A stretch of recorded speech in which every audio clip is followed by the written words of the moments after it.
Drag Reduction System adalah perangkat yang dikendalikan pembalap yang bertujuan membantu menyalip dan meningkatkan atraksi salip menyalip di Formula One. Namun, seperti saat pertama kali diadopsi lebih dari satu dekade lalu, DRS terus menjadi sumber pertengkaran di antara para pesaing dan penggemar F1. Karena pada tujuan asalnya diperkenalkannya DRS ini adalah untuk membantu mobil di belakang untuk lebih mudah menyalip mobil di depannya di area trek lurus. Hal itu memungkinkan menciptakan lebih banyak aksi pada saat balapan.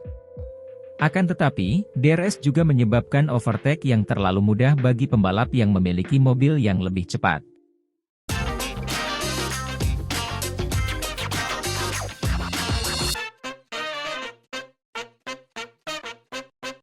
Sistem yang diaktifkan oleh pembalap dengan membuka flap di sayap belakang mereka untuk mengurangi tingkat drag dan mendapatkan kecepatan tertinggi saat berlari dalam 1 detik dari mobil di depan. DRS pertama kali diperkenalkan kembali pada tahun 2011. Sistem ini tetap digunakan dengan aturan baru yang diatur ulang dari awal musim 2022.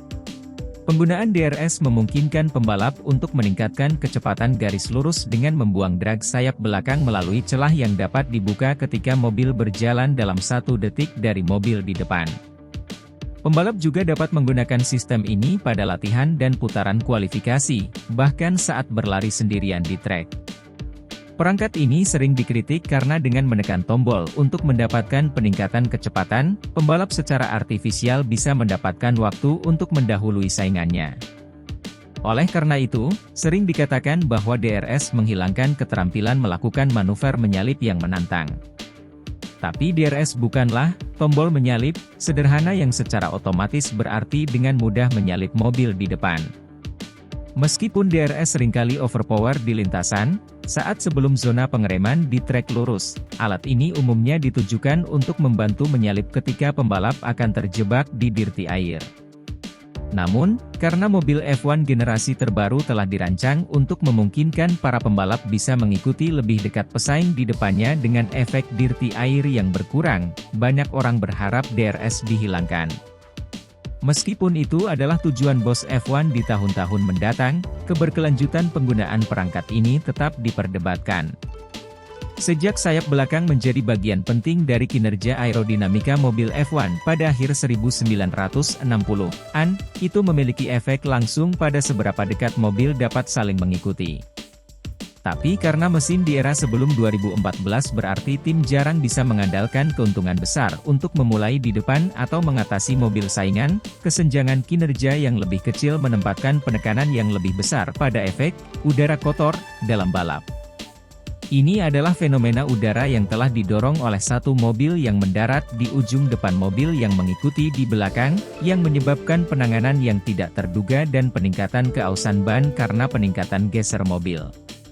Di era sekitar pergantian milenium, masalah udara kotor begitu besar, tim sering mengadu mobil mengejar untuk mencoba dan melompat ke depan ketika saingan utama mereka berhenti, yang secara signifikan mengurangi passing on track.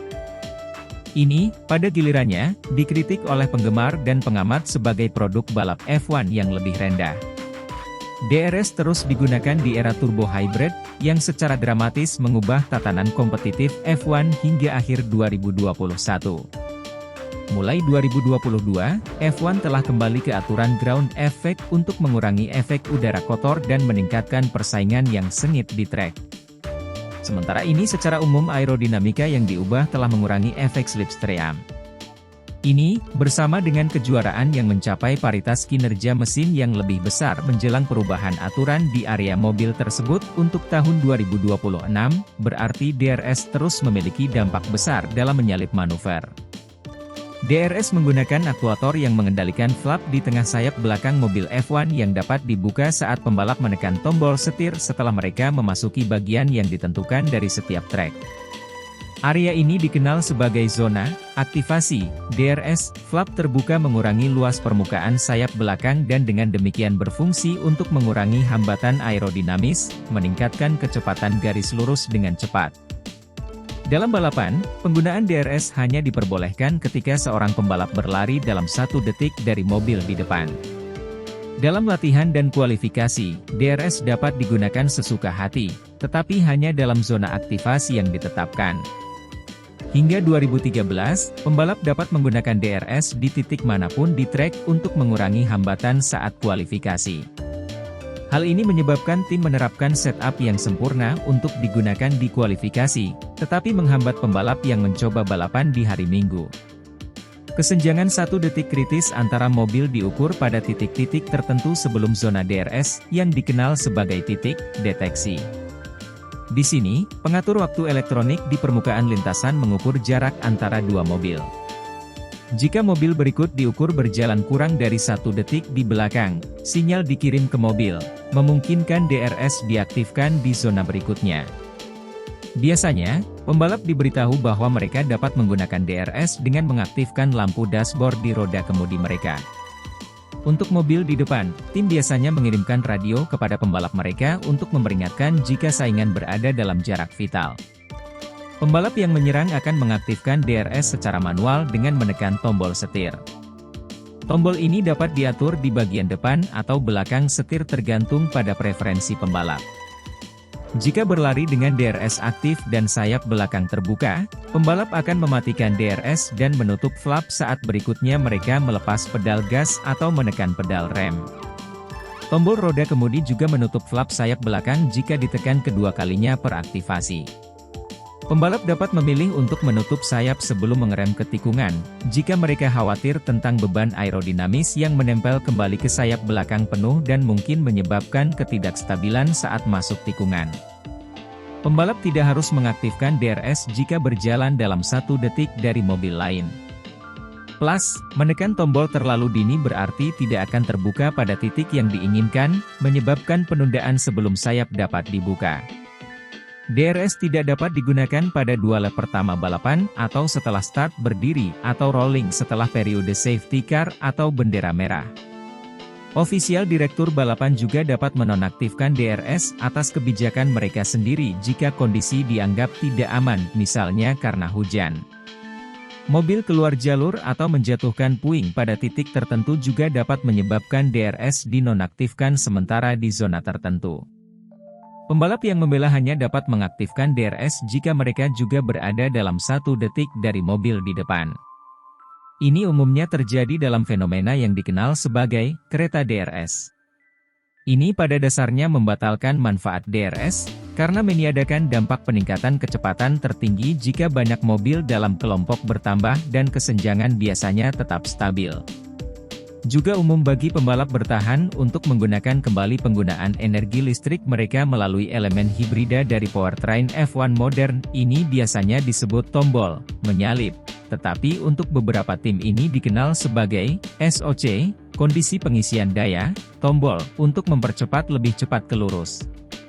Ini biasanya digunakan sebagai upaya untuk mengurangi kemungkinan dirombak oleh mobil yang mengejar di belakang dengan DRS aktif pada akhir zona aktivasi. Jumlah zona DRS bervariasi per trek dan angkanya juga ditentukan oleh karakteristik tempat lainnya. Biasanya, setiap lintasan lurus utama di setiap lintasan memiliki zona DRS, tetapi jika sirkuit memiliki reputasi buruk dalam hal passing, zona tambahan dapat dibuat dan ini dapat mencakup lintasan yang menampilkan tikungan dangkal. Contoh lari seperti itu adalah zona yang panjang dan berkelok-kelok melalui tikungan terakhir dan langsung ke pit di Baku atau antara turn 9 dan 11 di Miami. Pada EP Australia 2022, trek yang diubah profilnya awalnya terdaftar dengan 4 zona DRS, pemikiran di balik ini adalah menggunakan 2 zona, lintasan di pit strike, dan bagian melengkung baru yang menggantikan chicane lama di Melbourne, untuk memungkinkan pembalap mendekati lawan dan kemudian mencoba mengoper menggunakan DRS melalui 2 zona lainnya. Zona DRS antara belokan 8 dan 9 di tata letak Albert Park 2022 telah dihapus dengan alasan keamanan menjelang latihan terakhir setelah lobi dari tim tertentu. Berarti jumlah zona DRS tertinggi yang digunakan dalam sesi kualifikasi atau balapan F1 tetap 3. Meskipun DRS dapat digunakan melalui tikungan yang memiliki sudut yang sangat dangkal, dan di beberapa trek tikungan ini bahkan mungkin tidak ditetapkan sebagai belokan resmi oleh FIA, umumnya tidak aman untuk berlari dengan slot sayap belakang terbuka melalui sebagian besar tikungan. Meskipun pengurangan drag akan meningkatkan kecepatan tertinggi, kurangnya downforce yang sesuai sangat mengurangi kontrol mobil. Hal ini dapat menyebabkan kecelakaan besar mengingat zona DRS biasanya finish di ujung lintasan lurus panjang atau zona akselerasi. Untuk tikungan tertentu, FIA mengizinkan pembalap untuk mencoba mengambilnya dengan DRS aktif. Kemungkinan kegagalan DRS dapat menyebabkan pembalap dikenakan pengibaran bendera hitam oranye jika sayap belakang mereka macet terbuka. Jika ini terjadi, pengemudi akan diminta untuk kembali ke pit untuk memungkinkan flap ditutup secara manual oleh mekanik dan kemudian tidak digunakan lagi jika tidak dapat diperbaiki. Contoh terkenal dari kegagalan DRS yang mengarah ke kecelakaan terjadi di EP Italia 2018, di mana Ericsson mengalami kecelakaan hebat di chicane pertama Monza karena DRS pada mobil Saubernya tidak menutup seperti yang diharapkan ketika dia mengerem dengan kecepatan tinggi. Jika kalian menyukai konten seperti ini, jangan lupa subscribe channel Racing Line Indonesia. Like video dari kami, dan jangan lupa nyalakan lonceng notifikasi. Sekian video dari kami, terima kasih sudah menonton.